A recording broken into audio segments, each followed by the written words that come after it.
Hello दोस्तों, नमस्कार। Competition point में आप सभी का स्वागत है। हम आज के वीडियो में देखने वाले हैं पॉलिटी के अंतर्गत भारतीय संविधान की ऐतिहासिक पृष्ठभूमि। भारतीय संविधान की ऐतिहासिक पृष्ठभूमि। संविधान जो 26 जनवरी 1950 को लागू हुआ और यह संविधान कोई साल 2 साल में बनना शुरू नहीं हुआ। इस संविधान की बनने की जो पृष्ठभूमि थी ना, जो ब्रिटिश ईस्ट इंडिया कंपनी की स्थापना हुआ था 1600 ईस्वी में, उसी समय से भारत में संविधान बनने की प्रक्रिया की शुरुआत हो चुकी थी। यानी भारतीय ईस्ट इंडिया कंपनी की स्थापना जब 1600 ईस्वी में हुआ, उसी समय जो है भारतीय संविधान की पृष्ठभूमि तैयार होना शुरू हो गई। कैसे शुरू हो गई?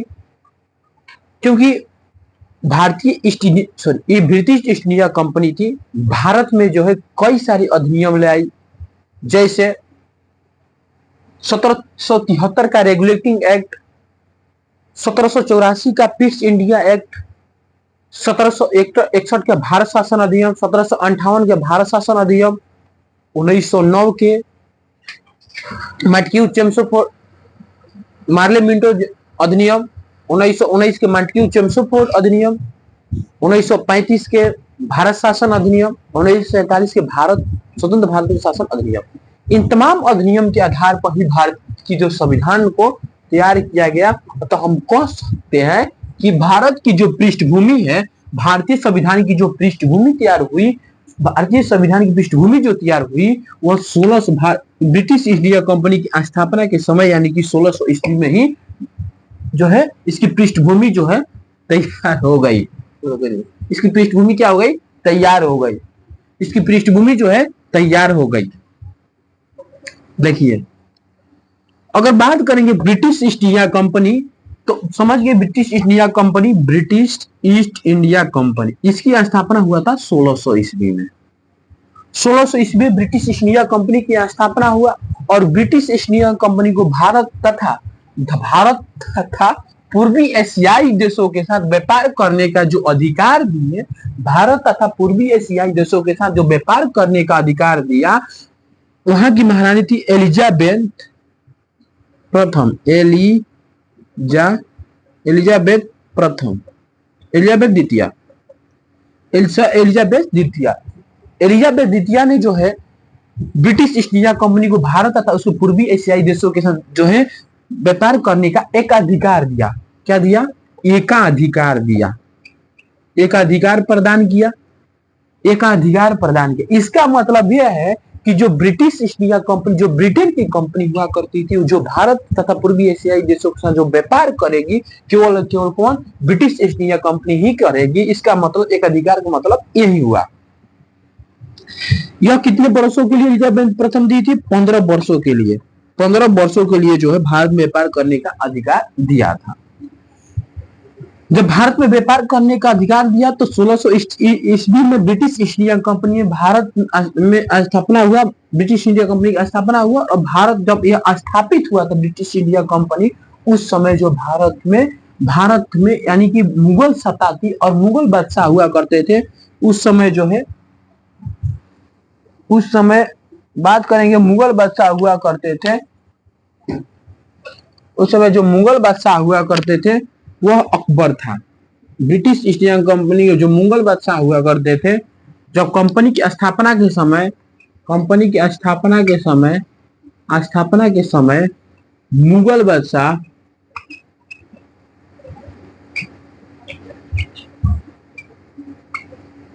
कंपनी की स्थापना के समय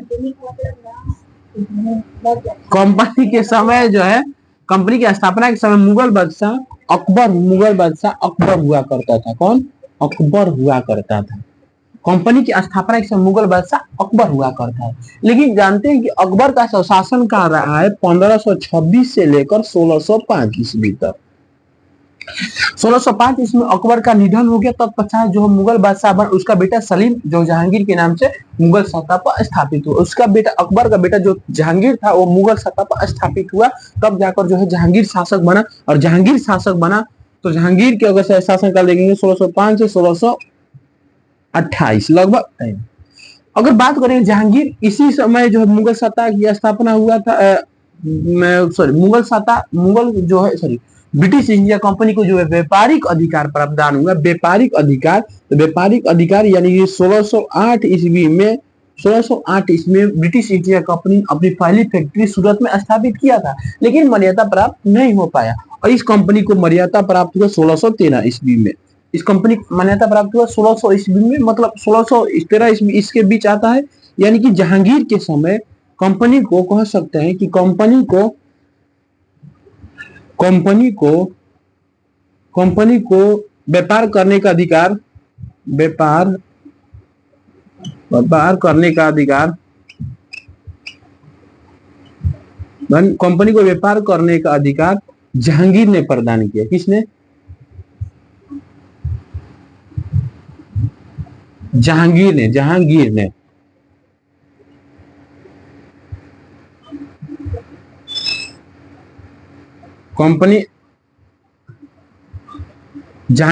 किसने कंपनी को जो है, सॉरी कंपनी को व्यापारिक करने का अधिकार नहीं, बल्कि कंपनी को जो है, कंपनी जो खोली थी, कंपनी को जो है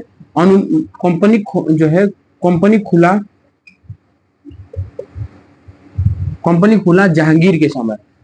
ब्रिटिश इंडिया कंपनी अपनी कंपनी जो खोली थी उसको मान्यता प्राप्त हुआ था किसके साथ? कंपनी खुला और मान्यता प्राप्त हुआ था वह जहांगीर के समय। देखिए इसके बाद जहांगीर के बाद शाहजहां, औरंगजेब पूर्व शासक हुआ करता था। और सबसे ज्यादा जो ब्रिटिश इंडिया कंपनी को संघर्ष करना पड़ा वो औरंगजेब के समय। संघर्ष किसके समय हुआ? संघर्ष जो है औरंगजेब के समय। ब्रिटिश इंडिया कंपनी को संघर्ष हुआ औरंगजेब के समय। किसके समय? औरंगजेब के समय। ब्रिटिश ईस्ट इंडिया कंपनी को जो संघर्ष हुआ वो किसके समय हुआ? औरंगजेब के समय। मतलब कंपनी की स्थापना के समय मुगल बादशाह कौन हुआ करता था? अकबर। कंपनी जब खुला उसको मान्यता प्राप्त हुआ किसके समय? जहांगीर के समय। संघर्ष किसके समय हुआ? औरंगजेब के समय। कंपनी ब्रिटिश इंडिया कंपनी का संघर्ष हुआ वो औरंगजेब के समय हुआ। इसके बाद हम लोग आगे बढ़ते हैं। अगर इसके बाद हम आगे देखेंगे कि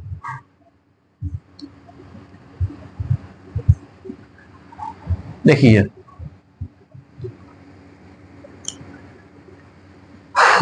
फिर जो है धीरे धीरे कंपनी ने अपना अधिकार बढ़ाना शुरू कर दिया। औरंगजेब के समय बाद जो है कोई योग्य शासक नहीं हुआ।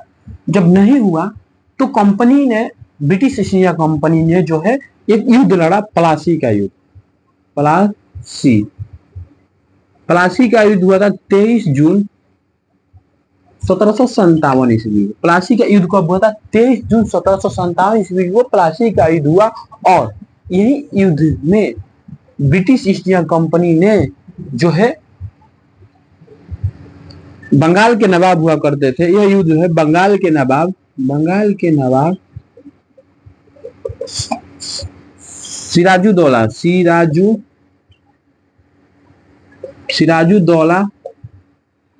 सिराजुद्दौला और रॉबर्ट क्लाइव के बीच हुआ। सिराजुद्दौला और रॉबर्ट क्लाइव के बीच हुआ। और इस युद्ध में सिराजुद्दौला और रॉबर्ट क्लाइव के बीच हुआ। और इस युद्ध में जो है, अगर बात करें इस युद्ध में, तो सिराजुद्दौला की हार हो गई और रॉबर्ट क्लाइव की जीत हो गई।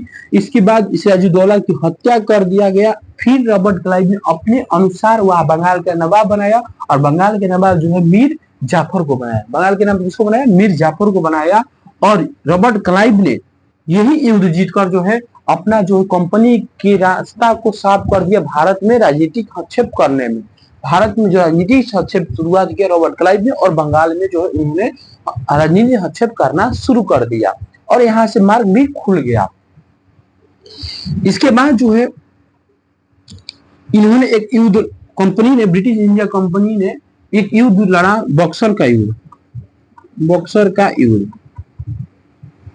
अगर बात करेंगे बक्सर का युद्ध, तो बक्सर का युद्ध हुआ था आपका 22 अक्टूबर 1764 ईस्वी को। बक्सर का युद्ध कब हुआ था? 22 अक्टूबर 1764 ईस्वी को। और इसी युद्ध में, बक्सर के युद्ध में जो है कंपनी ने पूरे भारत में अपना जो है प्रभुत्व स्थापित कर लिया।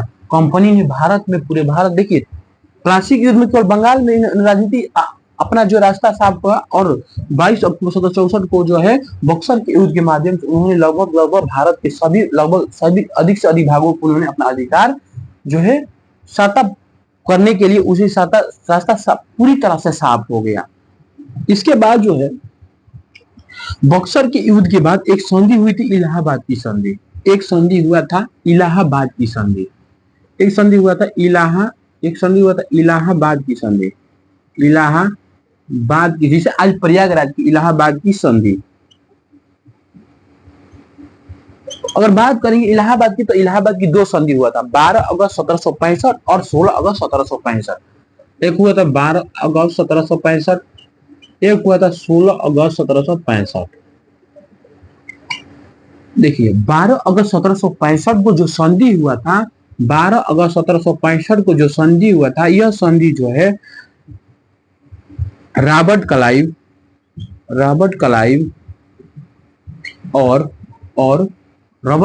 और शाह आलम, उस समय तत्कालीन मुगल बादशाह हुआ करते थे शाह आलम द्वितीय।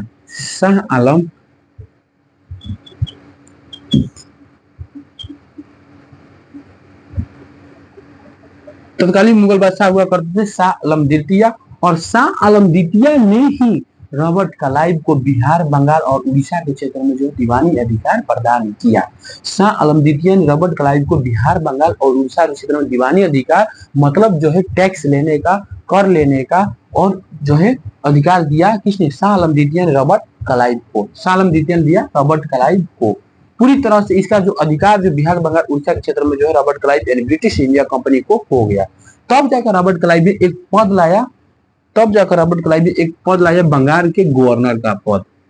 तब रॉबर्ट क्लाइव ने एक पद लाया बंगाल के गवर्नर का पद, एक पद लाया बंगाल के गवर्नर का पद। और बंगाल के गवर्नर के पद पर स्वयं रॉबर्ट क्लाइव ही बैठा था। रॉबर्ट क्लाइव ने बैठा था बंगाल गवर्नर पर, स्वयं रॉबर्ट क्लाइव ही बैठा था। बाद में जाकर जो है ब्रिटिश ईस्ट इंडिया कंपनी को अपने हस्तक्षेप में लाने के लिए ब्रिटिश संसद ने एक एक्ट पारित किया, 1773 का रेगुलेटिंग एक्ट। 1773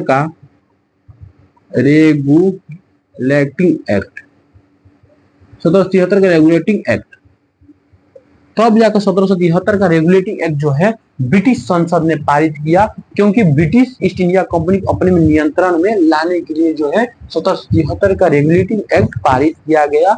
और इसमें जो है कई सारे बातों का प्रावधान किया गया। जैसे सबसे पहले तो जो बंगाल के गवर्नर थे उनके कार्य अधिकार शक्ति में जो बंगाल के गवर्नर हुआ करते थे उनके कार्य अधिकार शक्ति में इजाफा किया गया और बंगाल के गवर्नर का नाम बदलकर बंगाल के गवर्नर जनरल किया गया। बंगाल के गवर्नर का नाम बदलकर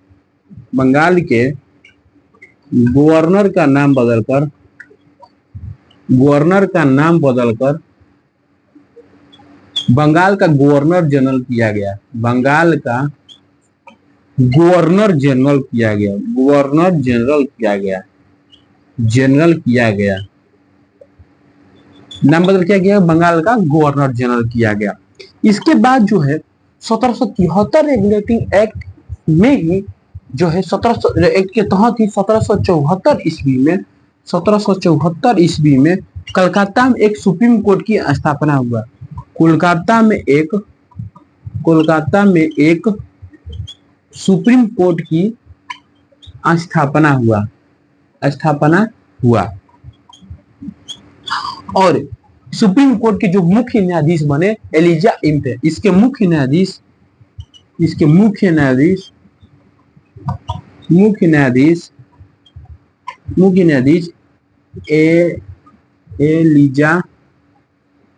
एलिजा इम्फे बने। इसके मुख्य न्यायाधीश कौन बने? इसके जो मुख्य न्यायाधीश बने एलिजा इम्फे बने और 3 इनके अन्य न्यायाधीश है, जैसे हाइड, लेमेस्टर और चेम्बर्स। 3 अन्य सदस्य हैं, हाइड, लेमेस्टर और चेम्बर्स। इसके बाद जो है 1773 के रेगुलेटिंग एक्ट में ही इस समय, और पूछता है कि इस समय जो है 1773 के रेगुलेटरी एक्ट के समय समय ब्रिटेन के 1773 रेगुलेटरी एक्ट समय ब्रिटेन के जो प्रधानमंत्री थे, इसके इस समय मतलब 1773 इस समय इस समय ब्रिटेन के प्रधानमंत्री ब्रिटेन के प्रधानमंत्री ब्रिटेन के प्रधानमंत्री जो है इस समय ब्रिटेन के जो प्रधानमंत्री थे नॉर्थ नॉर्थ ब्रूक थे नॉर्थ ब्रूक। इस समय ब्रिटेन के प्रधानमंत्री नॉर्थ ब्रूक थे। इस समय पूछेगा कि 1773 के रेगुलेटिंग एक्ट के समय ब्रिटेन के जो प्रधानमंत्री थे कौन थे, तो वो नॉर्थ ब्रूक थे। ब्रिटेन के प्रधानमंत्री कौन थे, नॉर्थ ब्रूक थे। ठीक है। इसके बाद जो 1773 रेगुलेटिंग एक्ट में देखिए, पहले जो है 1773 एक्ट से पहले जो है देखिए, ब्रिटिश ईस्ट इंडिया कंपनी जो थी उन्होंने अपनी 3 प्रेसिडेंसी बनाई रखी थी। एक जो मद्रास प्रेसिडेंसी बनाई रखी थी, दूसरा मुंबई प्रेसिडेंसी, तीसरा जो कोलकाता बंगाल प्रेसिडेंसी। जो है पहले जो तीनों प्रेसिडेंसियों का अधिकार शक्ति अलग थे, अलग अलग काम किए कर रहे थे, लेकिन 1773 के रेगुलेटिंग एक्ट के बाद जो है तीनों के जो कार्य को बंगाल के की कार्य अधिकार शक्ति में उसको जो है जोड़ दिया गया। तीनों के जो है मुंबई प्रेसिडेंसी, बम्बई प्रेसिडेंसी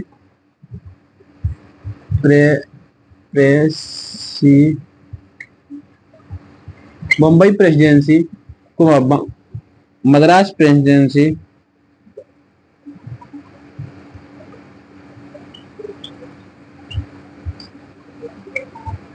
को बंगाल प्रेसिडेंसी के अंतर्गत ही रखा गया। बंगाल प्रेसिडेंसी के अंतर्गत ही रखा गया। प्रेसिडेंसी के अंतर्गत ही रखा गया। अंतर्गत ही रखा गया। जो बम्बई प्रेसिडेंसी था और मद्रास प्रेसिडेंसी था, इसके जो को बंगाल प्रेसिडेंसी के अंतर्गत ही रखा गया। ठीक है। अब देखिए, अब इसे जब आगे देखेंगे तो देखिए, जो बंगाल जो 1773 का रेगुलेटिंग एक्ट, इसे जो है भूल की संज्ञा दी जाती है, भूल चूक की संज्ञा, क्योंकि इसमें जो है इस रेगुलेटिंग एक्ट में भूल हो गई थी, कुछ भूल हो गई थी। क्यों भूल हो गई थी कि जो है सुप्रीम कोर्ट के जो कार्य थे ना, जो सुप्रीम कोर्ट के जो कार्य थे, जो है गवर्नर जनरल का क्या कार्य होगा, सुप्रीम कोर्ट के कार्य क्या होगा, गवर्नर जनरल का क्या काम होगा, इसका जो है विस्तार, मतलब इसका जो अलग अलग नहीं किया गया था। इसमें कोई जो है अलग अलग नहीं किया गया था कि इसका कौन सा कार्य ये गवर्नर जनरल करेंगे कि कौन सा कार्य जो है सुप्रीम कोर्ट के मुख्य न्यायाधीश करेंगे। इसलिए इसे भूल चूक की संज्ञा दी जाती है। इसे भूल चूक की संज्ञा दी जाती है। भूल चूक की संज्ञा दी जाती है किसे, 1773 एक्ट कर दी जाती। इसी भूल चूक को दूर करने के लिए एक जो एक्ट आया 1781 का एक्ट ऑफ सेटलमेंट, इसी भूल चूक को दूर करने के लिए एक एक्ट आया 1781 का एक्ट ऑफ सेटलमेंट। इसी भूल चूक को दूर करने के लिए एक एक्ट आया 1781 का act of settlement. Act of settlement act of settlement. इस एक्ट में क्या किया गया कि जो कार्य अधिकार शक्ति बांटा नहीं गया था, जो कार्य अधिकार शक्ति बांटा नहीं गया था, उस कार्य अधिकार शक्ति को इसमें बांट दिया गया। सुप्रीम कोर्ट के अंतर्गत अलग कार्य दिया गया, governor general, Bengal governor general को अलग कार्य दिया गया। सुप्रीम कोर्ट को जो है कार्य दिया गया, जो बंगाल की जितने भी समस्या, कलकत्ता शहर की जितने भी समस्या थी, सुप्रीम कोर्ट देखा करता था। और वही जो है जो गवर्नर जनरल हुआ करते थे, जो है जितने भी राजस्व विभाग था उसमें गवर्नर जनरल देखा करता था।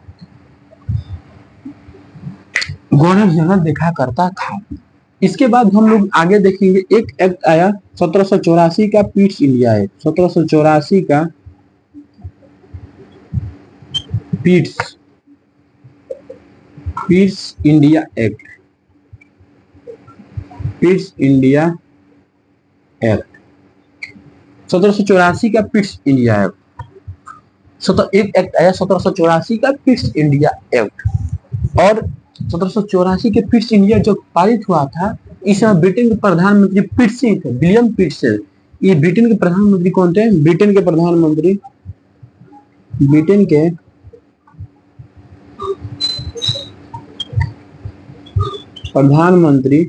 विलियम पिट्स थे। विलियम पिट्स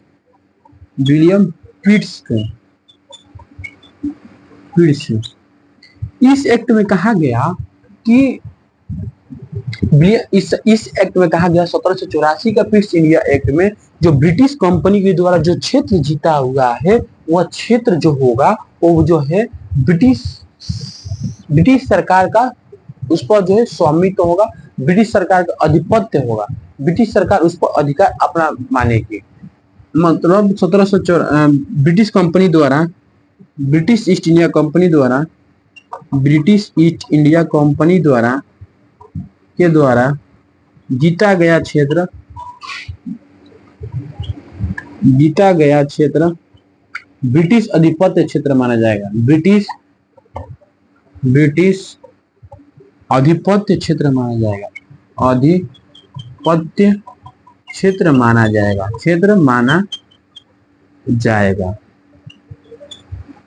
इसे क्या माना जाएगा? ब्रिटिश आधिपत्य क्षेत्र। मतलब ब्रिटिश इंडिया कंपनी द्वारा जो क्षेत्र जीता गया है, वो क्षेत्र ब्रिटिश आधिपत्य क्षेत्र माना जाएगा। मतलब वो क्षेत्र ब्रिटिश सरकार की होगी। इसी एक्ट में जो है, अगर इसी एक्ट की बात करेंगे, इसी एक्ट में, इसी 1784 की पिट्स इंडिया, 1784 की जो पिट्स इंडिया एक्ट है, इसी एक्ट में बात करेंगे तो इसी एक्ट में जो है बोर्ड ऑफ कंट्रोल का गठन किया गया। देखिए, इससे पहले बोर्ड ऑफ डायरेक्ट का गठन हो चुका था। बोर्ड ऑफ डायरेक्ट गठन हो चुका था। जो बोर्ड ऑफ डायरेक्ट है, डायरेक्ट का गठन हो चुका था। जो बोर्ड ऑफ डायरेक्ट, यह व्यापारिक मामला को देखा करती थी। व्यापारिक मामले। ये जो बोर्ड ऑफ कंट्रोल का जो गठन हुआ 1784 पिट्स इंडिया एक्ट, यह जो है, यह राजनीतिक मामला को देखती थी। राजनीतिक मामला को देखी करती थी। लेकिन इसमें भी जो है कुछ गलतियां थी, इसको भी सुधार किया गया 1786 का एक्ट ऑफ सेटलमेंट। 1786 का एडमेंट, 1786 का जो है एडिमेंट एक्ट।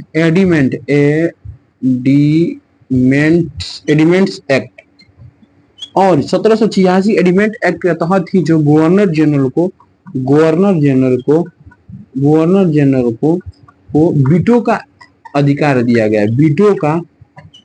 वीटो का अधिकार दिया गया। वीटो मतलब रोकना होता है, यही दिया गया। ठीक है दोस्तों, आज के लिए इतना ही। इसके बाद अगले के लिए जो हम जो है अगले वीडियो में देखेंगे और एक क्लास में मिलेंगे। तब तक के लिए जय हिंद।